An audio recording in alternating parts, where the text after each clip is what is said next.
अगले पीएम योगी जी बन सकते हैं। 100% चांसेस लग रहे हैं इस बात के, 90% से ज़्यादा चांसेस लग रहे हैं। तो कह सकता हूँ कि 100% की ये आने के पूरे चांसेस हैं। और एक बार सनातन की सत्ता योगी जी के हाथ में आई तो जिस प्रकार से यूपी में उन्होंने कहा है ना कि जिस भाषा में समझोगे उसी भाषा में जवाब दिया जाएगा, लिटरली हमें देश में वही होता दिखाई दे रहा है। तो भारत का भविष्य उसके बाद योगी जी के आने के बाद कैसा रहेगा? डेफिनेटली सो वंडरफुल, बहुत कुछ दिखाई दे। हालांकि हमारी अंदर की समस्या सोल्व नहीं हो जाएंगी, मैं ये नहीं कह रहा हूँ कि सब कुछ ठीक हो जाएगा, लेकिन जो सबसे बढ़िया चीज दिखाई पड़ रही है ना, अगर ये सत्ता में आते हैं जिसके पूरे चांसेस दिख रहे हैं, तो एक तो पक्की बात है डिफेंस सेक्टर में इंडिया बूम पर जाएगा जी।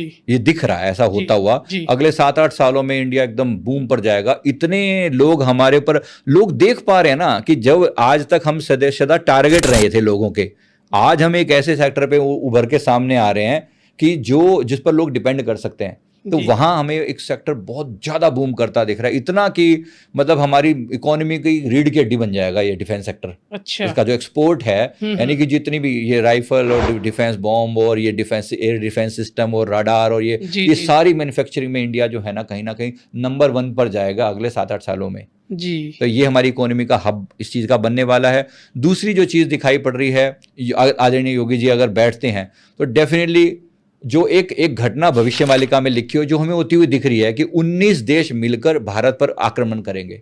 19 मुस्लिम देश में चाइना उनका साथ देगा और 19 देश मिलकर इंडिया पर आक्रमण करेंगे और चाइना उनका साथ देगा और सब मुंह की खाएंगे, एक एक बंदे को मतलब धराशायी करने वाला। ये उस समय मोस्ट प्रोबेबली सत्ता इन्हीं के हाथ में होने वाली है। अच्छा, ऐसा दिख रहा है। और एक बार सत्ता इनके हाथ में आई तो फिर अभी तो ये हो गया सनातन के उदय का समय है, उत्थान का समय है जी। पर हम सबको भी कमर कस लेनी चाहिए। मैं ये नहीं कह रहा हूं कि हम बैठ के सब तमाशा देखने के लिए बैठे हैं ना, हम सब। मैं पहली बात सनातन के बारे में गर्व फील कीजिए कि मैं सनातनी हूं और लिखिए कमेंट करके कि मैं गर्व से कहता हूं कि मैं आई एम प्राउड सनातनी। तो दूसरी बात, ऐसे महान हाथों में जब सत्ता जाएगी, अभी भी महानतम हाथों में है, अभी भी कोई कम नहीं है, और सबसे फास्टेस्ट मतलब ग्रो करेंगी हमारी इकोनॉमी, आज भी कर रही है और करेगी।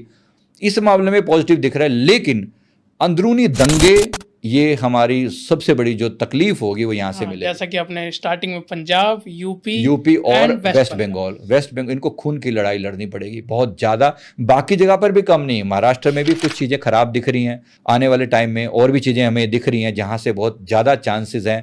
मतलब ये डीप स्टेट करके आपने सुना होगा, जो अमेरिका की जो डीप स्टेट है ना, वो बहुत अंदर तक जाकर मोदी सरकार को गिराने का पूरा प्रयास कर रहे हैं जी। पर होने वाला कुछ नहीं है जी, बिल्कुल। बहुत सशक्त हाथों में है सत्ता हमारी, कम से कम ये एक अच्छी चीज है, पॉजिटिव चीज है जी।